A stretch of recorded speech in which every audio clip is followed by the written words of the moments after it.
it's really good to do something that is totally unproductive and serves no purpose whatsoever other than giving us joy. And that can be, we can use the word hobby for that. It can be something we're not even particularly good at, but it just has to be something that we really like doing. Mm. And I think hobbies have to make a comeback soon because they're in a way really revolutionary when we really look Mm. at them as something that has no function other than to give us joy.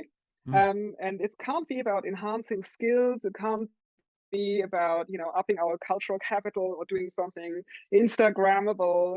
Like Mm. I think hobbies really should be as ridiculous and non-productive and strange as possible. And Mm. then they can be really, really powerful. Hello and welcome to the Life Hack Show, a series of interviews with exciting people who've built successful careers and businesses by taking action and getting the most out of each day, something we believe in here at Life Hack. My name is Carl Pauline and I'm your host for this show.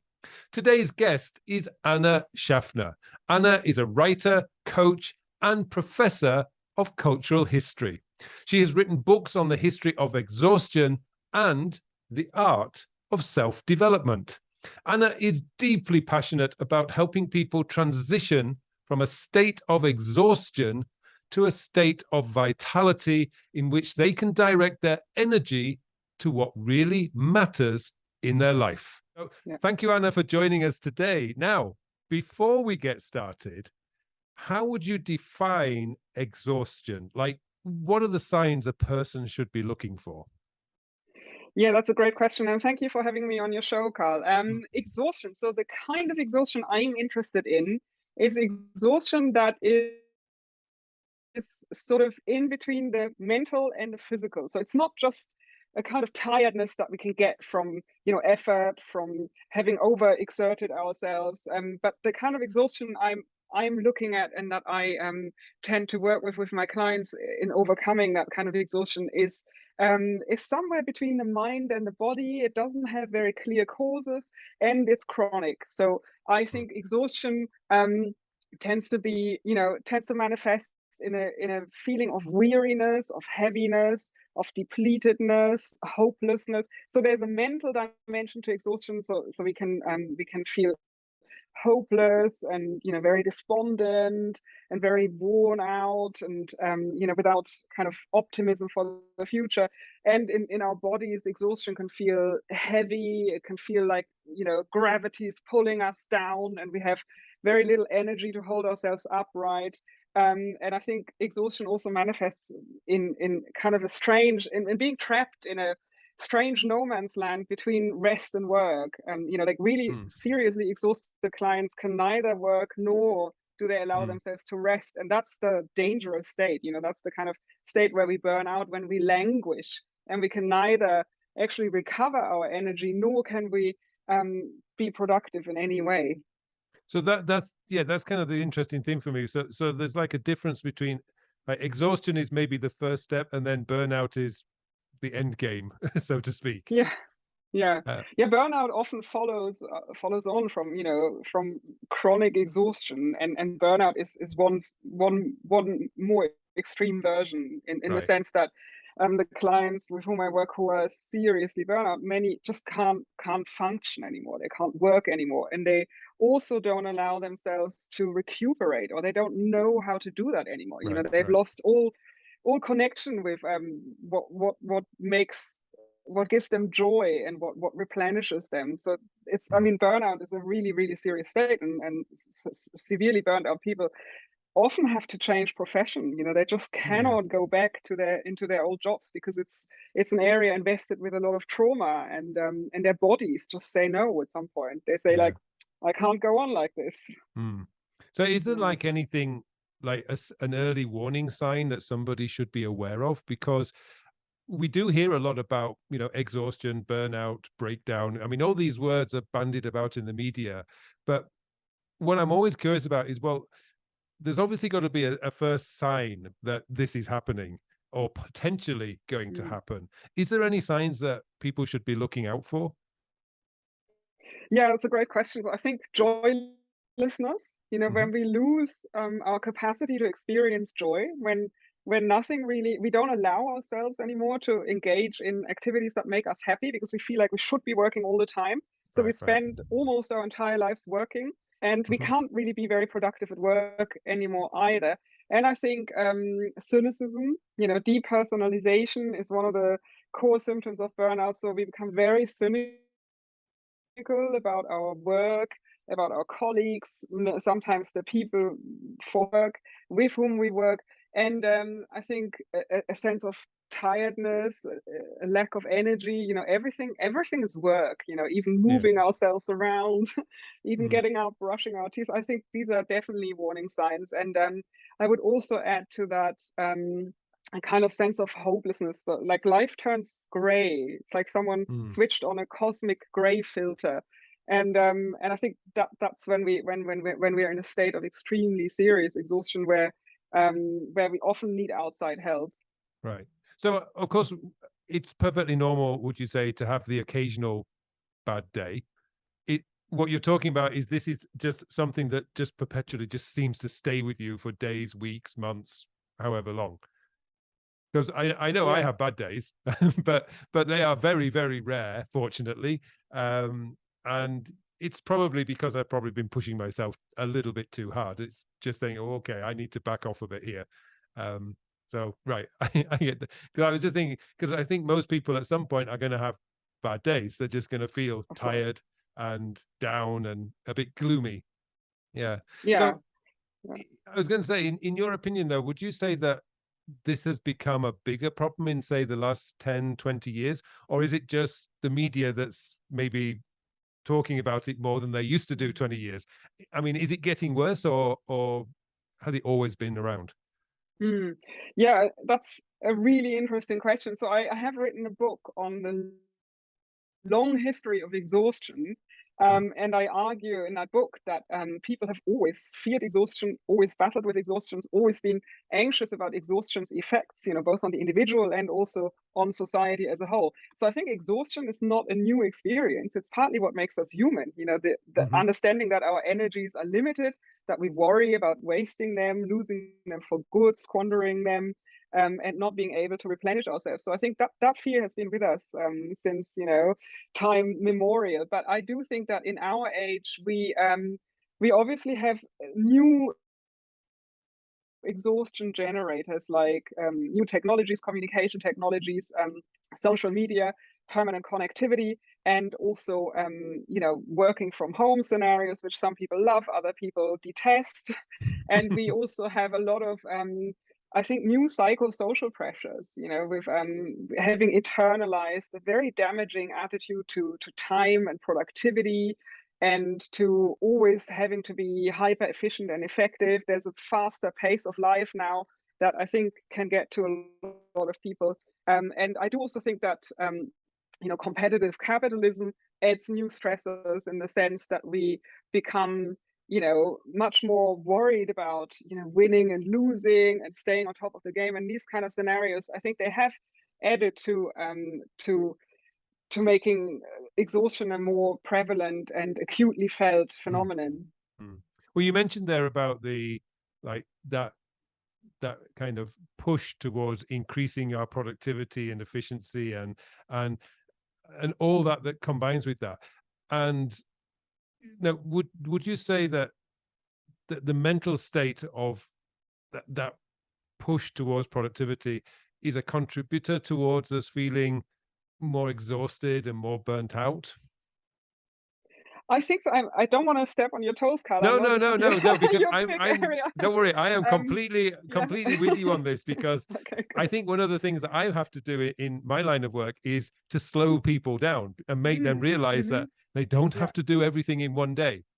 yeah, yeah. So don't worry, you're not treading on my toes. I Okay. think we probably are singing from the same hymn Yeah. sheet, as they say. Yeah, Mm, yeah. I think this, this idea that we have to enhance our productivity and be hyper productive at all times is a huge stressor, and a lot of us have internalized that. This desire to maximize our time, to maximize our capacity to work, the speed at which we work. I think that is can be hugely damaging, because we cannot function at a super high level at work all the time. I think we need rest, we need joy, we need recuperation time, we need time with other people. And a lot of research, I'm sure you know that, has shown that it's not actually the quantity of time that we put into work, but quality of time. So, sometimes it can be much more beneficial for us to work a couple of hours with a high level of concentration a day and then do stuff that is good for the soul, that makes us feel happy to be alive. But I think a lot of us feel like we have to work all the time, and I include myself here. I'm not very good at taking breaks, and I often feel like I need to work and use every single minute of my life to work, and that is exhausting, and it's also ironically not very effective, because we can't work at that kind of level of concentration for many hours in a row. So I think we really do need to relearn the art of bringing a better balance into our lives, and also not fetishizing productivity so much. I mean, productivity is a good thing, but I mean, also, do we need to be hyper productive at all times? Correct. What for? Yeah. I mean, it's one of the things that I what always struck me was if we look at our ancestors, they really only had one objective in the morning, which was whenever they woke up was find food. One objective. If they were lucky and they found food early in the day, the rest of the day was sitting around talking, chatting in their tribe. And if they were unlucky, they came back exhausted. But it was one day they were exhausted. They'd spent all day running around chasing an animal or foraging or whatever. But that was it, one objective a day. And the way I see the problem with productivity today is we don't just have one objective, we have 100 objectives and we don't know which one to do. And then our brains just start panicking, and it becomes a real mess. So a lot of it is, that's why I say, is slow down. You don't have to do everything in one day. Be aware of what's important and what's not important. So it's true. I think there I've forgotten that there was a wonderful phrase. It's about productivity that is, I think the negative side is that push, when really it's not so much about that. It's more about identifying what's important to you and to your work and making sure that gets done. And then the rest of the time being aware of your feeling, how you're feeling, which actually, you actually say on your website that you help people to transition from a state of exhaustion to a state of vitality. Now, one of the things that I picked up, and I think this is a quote from Tony Robbins, which is, where your focus goes, your energy flows. And it is really true. I've noticed the same thing. If I get really excited about something because I'm really focused on it, my energy is like very high. But if somebody is feeling exhausted, and to move them to that state of vitality, are there 3 simple things that somebody could do who's listening to this interview that could try out and move closer to the vitality side than the exhaustion side? There are a couple of things, and I think the very first and most important one is self-knowledge. We need to understand what exhausts us and what gives us energy, and often even that isn't quite clear. Sometimes exhaustion drags us into a really murky zone where we lose all contact with our feelings and our values and our deeper aims and purpose in life. And I think the first step is always self-knowledge. What motivates us? Why do we want to achieve a certain goal, and what energizes us and what drains us of energy? So that is a really important first step, to understand which factors. And then the second step is very much what is under your control and what isn't under your control. Which of the exhaustion generators in your lives can you control and which ones can't you control? And of course, that's an old Stoic principle, the idea of the circle of control. And the ancient Stoics believe that we can only really control our inner life, our thoughts, our feelings, our responses to external events. And that's always a very, very good starting point. And, sometimes it can be a great relief when we let go of our attempts to try and control external circumstances that we can't control, and instead we focus on how we feel, how we react to external circumstances. So I would say the circle of control is the second important technique that we can use when we're extremely exhausted. And the third one is to try and remember what gives us joy. And that's often a really, really difficult exercise, because when we're really deeply exhausted and burned out, we have lost all contact with, with these feelings, these emotions. You can't even remember what that feels like. So I think it's very important to connect with past memories in which we felt very alive and very joyful and very full of vitality and zest. So because we also need a working towards goal when we're exhausted, not just moving away from goals. We don't just want to focus on what we don't want to experience anymore, but we also need to actually actively remember and envisage how we want to feel, what we want to feel in the future. It's interesting you mentioned about the Stoicism, because I did a lot of reading on this a couple of years ago, and the circle of control. And one of the things that I learned, though, is I know it's very easy it was at the time very easy for me to read and think, oh yeah, that makes sense. Yeah. That that's not in my control. Don't worry about it. But I did kind of coach myself to be able to think like that. But then my wife pointed out to me, she says, you don't take anything seriously anymore. Because if something goes wrong, my initial reaction now is to think, can I change this? And, if I can't, I said, okay, I'm not going to worry about it. And, whereas my wife has not read Stoicism, and so she thinks you should react in a more maybe negative way, whereas I tend to say, okay, I'm neutral on this. There's nothing I can do. But what I can do is I can control the way I feel about something. So I noticed there was a little bit of conflict for those people who, when they first learn about that circle of control, and it's certainly something I would recommend people go and research a little bit more, because it does change the way you think about events, because events happen and they're always going to happen. Bad things will always happen. And that's just been the way of the world, and it'll be the way of the world in the future. What we have, the only thing we have control over is how we feel about those events. And it's also about energy, isn't it? We have a limited amount of energy and attention, and it is just wiser to spend energy and attention on what we can influence to a certain extent, because of course our inner lives are also not fully under our control. Exactly. I think the Stoics kind of overestimated our rationality. There's a lot of irrationality in us as well, so we can't fully control what we're doing. But I think to attempt to do so is wise, and to just accept certain things that we cannot control can be a huge relief, because we don't waste energy trying to control what we can't control in the first place. Exactly. Yeah, it is. It's one of those weird things that once you learn it, it does feel like there's a weight off your shoulder. But you're right. I do think, I think in many ways, there are people who will say that, well, you can control your emotions and your feelings. And I tend to agree to a certain point, but I also know that there are days when you wake up and you're just not in the right mood. And there's an awful effort to put yourself into a different state on those days. So it's not quite as black and white as it would seem sometimes. Yeah, I fully agree with that. That's why I'm actually a huge fan of acceptance and commitment therapy, which is a third wave cognitive behavioral therapy school of thought. And they also draw on ancient wisdom, especially, Stoicism and, the art of letting go. And basically proponents from that school argue that we just need to accept negative feelings and emotions and not always try and control them, not always try and repress them, not always try and, work against them. But, if we accept that they sometimes pop up in our heads, and we notice them, we don't fuse with them, and then we let them go, that can be also a way of saving energy on the inside, because ultimately it's all about not squandering our energies, which are limited in nature, on tasks that don't get us anywhere. And sometimes the repression of negative emotions can also be work, and cost us a lot of our internal resources. And sometimes when we just accept, as you say, we have bad days, we have bad thoughts, we have an inner critic that pops up,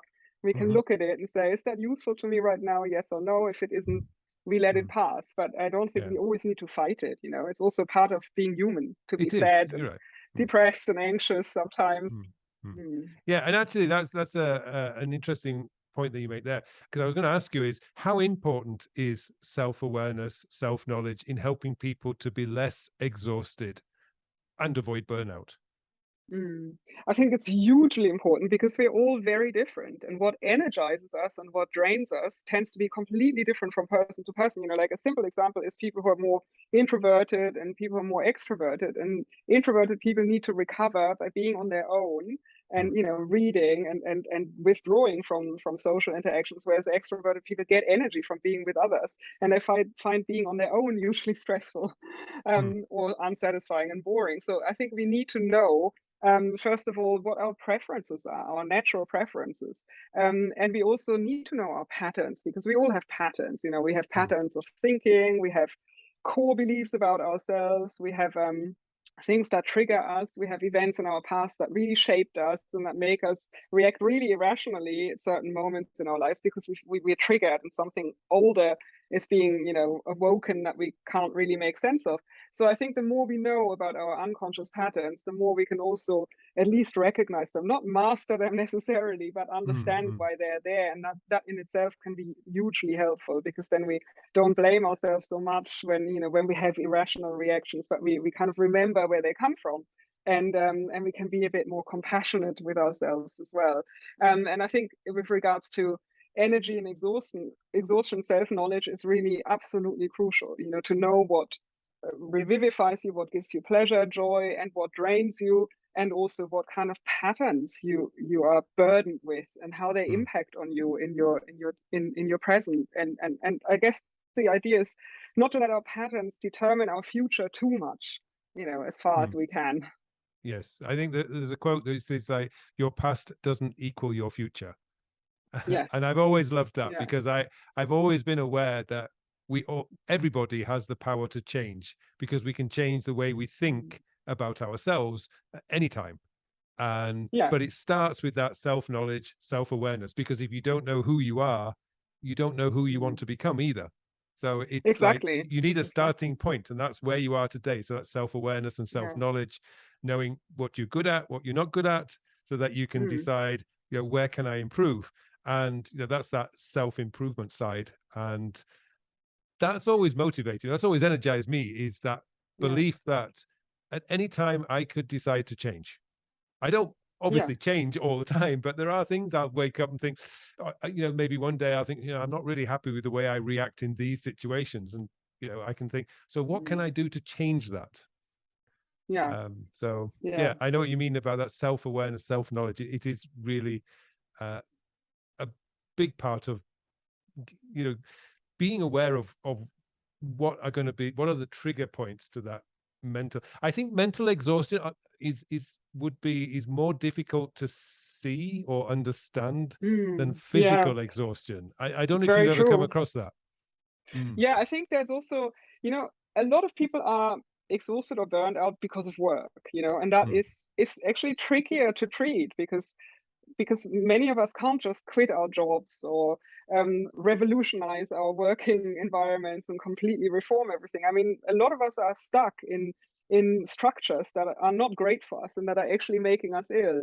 Um, and yet there's also an inner dimension to stress and exhaustion and burnout. And quite a lot of us are also, I think, really drained by what I call the inner critic, like a mm, negative critical voice in our heads that, like just says unpleasant stuff about our skills, our performance, our ability, and this kind of critical inner voice can be incredibly draining as well.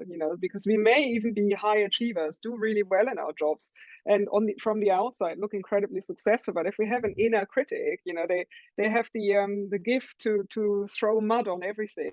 And mm, sully all achievement, and they always want more, they're never happy. So we can have this energy draining creature on the inside, a part of mm, ourselves, that, I mean, psychologists have come up with lots of different names for the mm, inner critic. We can call it the super ego, we can call it negative automatic thoughts, we can call it, the inner demon or a gremlin, or whatever. But I think most of us will be familiar with this sort of, mm, mm, unfriendly inner voice, and that can be a huge additional stress factor. mm. And when that is paired up with external stress, I think that's where the combination becomes really toxic. Yeah, actually, a trick that I learned quite a while ago now, is if ever I say anything negative, well, if I ever say the word I, or the two words, I can't, Hmm. I immediately go, why? Mentally, I don't just suddenly shout it out in Hmm. the street. But if I ever catch myself going, I can't, I have to ask myself immediately, why? Why can't I?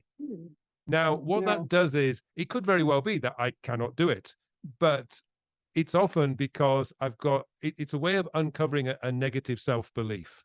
And Hmm. that's Hmm. something that, again, it comes back to that self knowledge, self awareness, and it uncovers things that I probably didn't know about myself.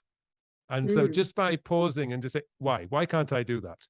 And, one of my, I remember because I love the history of the Apollo space program from the 1960s. I just thought that was just an amazing achievement, human achievement. And I often think, oh, I would like to go to the moon. And then I thought to myself, nah, I can't. And I immediately went, why?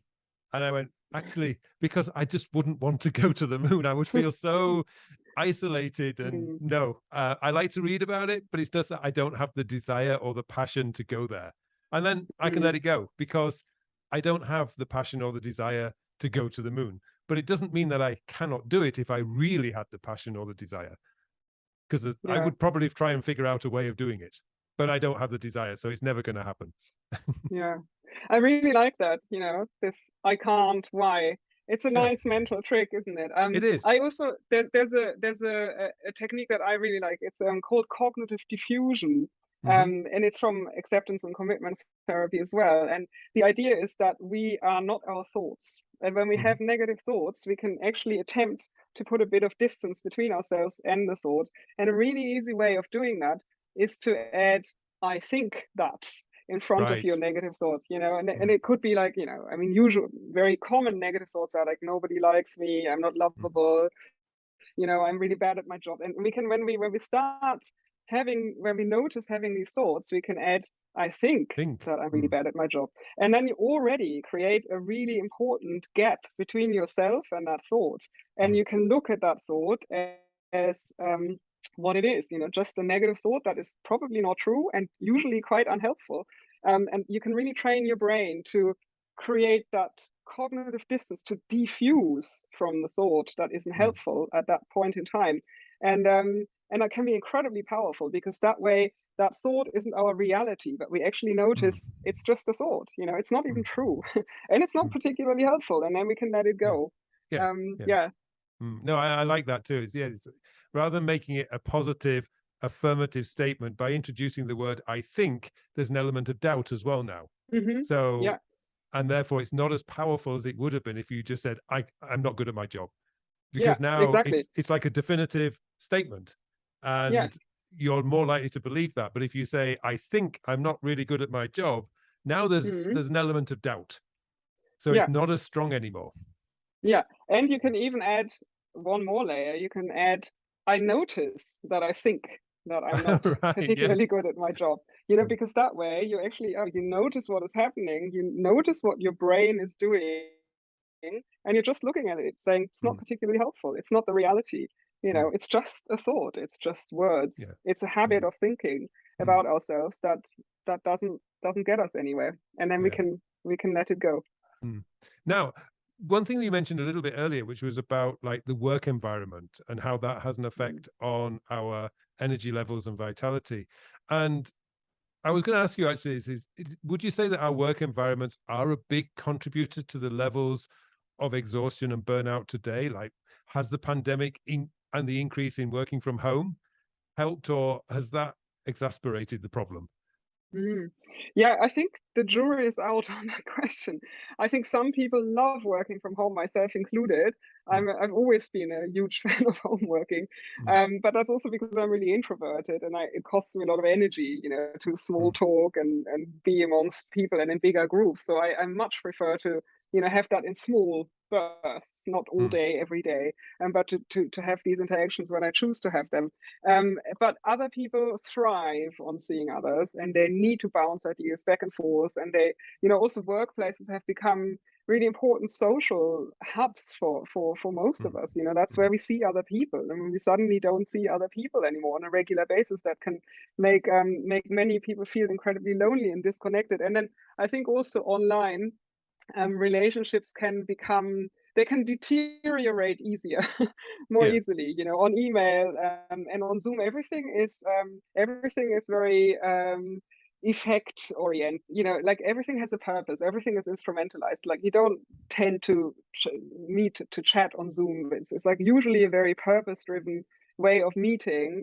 So the kind of little nice moments kind of fall by the wayside, and they tend to be particularly important for working culture, for feeling connected, for feeling as part of a team, and for just having nice moments, and remembering that your coworkers are lovely human beings, and seeing their nice side, Yeah. not just their work flaws.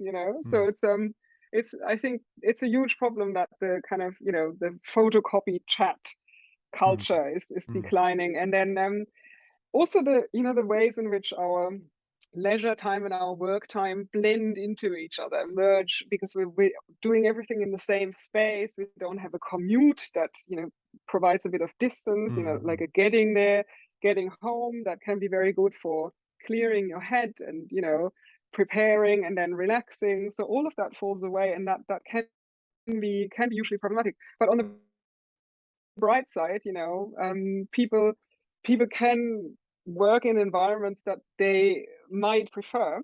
Mhm. But I think a lot of it's a really, really individual question. A lot of people Mm. hate it, and some people absolutely love it. And in terms of productivity, I guess it also has to do with whether the person working from home loves it or hates it. And the person Absolutely. who Yeah. likes it is Mm. probably going to be usually productive working from Mm. home. The person who wants to be in the office and misses human contact will probably not be particularly productive. Right. Yeah. I mean, I'm more introverted as well, so I just love being, Mm, in my own space and to create that working environment that I enjoy working in. I don't mm, have to be, it's not dictated by some office architect who says, "Oh, everyone's going to enjoy this," because I might not enjoy that. Somebody mm, else might, but I might not. So yeah, I like that. But then again, I think, like you say, introverts, generally speaking, are more likely to want to prefer working at home because they can have that mm, quiet space, and the extroverts are probably going to hate it. So yeah, I can see that. mm, And so on that working environment and the work that you've done looking at exhaustion, do you do you think there is a way that we can build better working environments in the future? Because as you say, we are the jury's still out on working mm, from home, working in an office, um, but companies are desperately searching for that perfect halfway house, which probably will end up not pleasing anyone. But is there a way where we mm, can build better working environments where people can thrive and be a lot less exhausted? mm. Yeah, I think there are a lot of things that managers can do in order to protect their workforce from burnout. And I actually do think that burnout is ultimately also very much the responsibility of line managers. They have to make sure that they protect their workers from slipping into this condition and staying there for a long time, because often it is because of unreasonable deadlines, but it can also be about feeling disrespected at work. I think, Mhm. lack of respect and a lack of a sense of dignity and a sense of being appreciated is often a huge contributing factor, and a sense of unfairness, that we're not Mhm. treated fairly at work. Mhm. Um, and then I think a lot of us probably have to do stuff that we don't enjoy doing and we're not particularly good at. So I think job crafting, allowing Right. people actually to identify their strengths, and then mainly working in the areas in which they can really excel and which they're really good at, and which doesn't cost them too much energy, Mhm. can also be a really smart move. And there's a lot of research on job crafting, allowing Mm. people to follow their strengths. And I mean, there has to be someone who coordinates that, of course, because strengths have to combine into something that works in a systemic way. But ultimately, I think that we're missing a huge trick here by Mm. not looking at what people's core talents are and in which areas they could make the biggest and best and most effortless contribution. Mm. And then I guess there's always the social dimension. I think people really do need to feel as part of a well-functioning team. They need to have a sense that they matter, their work matters, that they're respected, and that they have a valuable contribution to make. And a lot of people are very bad at making their staff feel that. I mean, it's surprising by how many people don't do the basics when it comes to signaling gratitude, appreciation, and care, and extending that to workers. But Yeah. in my time working with some bosses, there were some bosses that were completely fixated on their targets, and they didn't focus on developing their workforce. So we just felt like we were a cog in the wheel, as they say. But you just reminded me of something that I read. Jimmy Carr, as in the British comedian Jimmy Carr, in 2020 wrote a self-help book. Now, I've forgotten the title off the top of my head, but it's actually a brilliant book. Very funny because he is a comedian. But one of the questions he says, you mentioned there about work crafting, and one of the questions he asked is, ask yourself, what can you do easily that other people find difficult? Because that's going to show you where your natural skill set is. And I thought, wow, that is just a brilliant question to ask yourself. What can I do easily that other people find difficult? Now, I've always found presenting on stage, even though I'm an introvert, I always found presenting on stage really easy. I didn't get nervous. I actually got excited. But most of my colleagues and most of my students, when I was teaching English here in Korea, they were really, really scared of just standing up in front of an audience. And yeah, I loved that. And I thought, I find that easy. And then it sort of led me down the road thinking, well, perhaps communication is an area that I should be focused on. And now obviously I have YouTube channels and blog posts, and I communicate, and I love it. It's just, I find it actually very easy, but so many people that, oh, I couldn't do that. And I thought, that's a really powerful question. What can you do easily that other people find difficult? I think that's a great question. Yeah. So that's you just reminded me of that when you mentioned the work crafting. I thought, yeah, a lot of people, if they just step back sometimes and just ask, what can I do easily that other people find difficult? That will push you in the direction of where your skills are likely to be. And if you find it easy, it's not going to be exhausting. Absolutely. Yeah. And ideally there should be some kind of match between what we do on a daily basis and what we find easy to do, and doesn't cost us too much energy. Exactly. Yeah. Okay, so I'm going to come to the final question now, which is the life hack signature question, which is, at Lifehack, we believe that life is nothing without the time to live it. What is one thing that you would regret if you're not investing enough time in it, and why? Oh yeah, that's a very good question. I would definitely say relationships. That's always what comes back as what makes life most meaningful for me. So I wish I would invest more time in all of my relationships, and less time in work, more time in my relationships. And I think that's a dilemma that a lot of us probably are very familiar with, the sense that you really have to use your time very wisely. And I'm putting scare quotes, by working as much as we can, but that's not actually a wise use of our time. I think that's actually also a way of wasting precious time, because ultimately it's about what matters most. And I would say definitely relationships. And then I also think that it's really good to do something that is totally unproductive and serves no purpose whatsoever other than giving us joy. And that can be, we can use the word hobby for that. It can be something we're not even particularly good at, but it just has to be something that we really like doing. And I think, I think hobbies have to make a comeback soon, because they're in a way really revolutionary when we really look at them as something that has no function other than to give us joy. And it can't be about enhancing skills. It can't be about upping our cultural capital or doing something Instagrammable. Like, I think hobbies really should be as ridiculous and non-productive and strange as possible, and then they can be really, really powerful. You just reminded me of my little hobby, which is really ridiculous Okay, and very unproductive, which is watching British detective dramas and trying to figure out who did it. I Ah. just absolutely, I do that every Saturday night because it gets me off the way from the computer. I'll watch a Mhm. detective drama, something like Vera or Midsummer Murders or even Death in Mhm. Paradise, and I'm watching it, and then I say it's him or it's her, and at the end when it's revealed, I go yes, or going I should have seen that. But it's my little, I get a little buzz from it. My wife Yeah. thinks it's really boring, so Mhm. it to me it's my little hobby. It's just watching detective dramas and trying to figure out Yeah. as quickly as possible who did it. Yeah, that's a great example. Yeah, I mean, the geekier, the better. Oh yeah, absolutely. Yes. And I also love that, we don't have to be good at our hobbies, we can be No. quite hopeless at our hobbies, and it doesn't matter at all, Uh, because it's not about excelling or, being perfect at something. It's no. just really about doing something that gives joy. Yeah, it does. And I thoroughly enjoy these detective dramas. So it's really good. Well, thank Yeah. you so much, Anna, for being with us today. It's been a real pleasure talking to you. And where can people find more about you if they want to learn more about, what you do?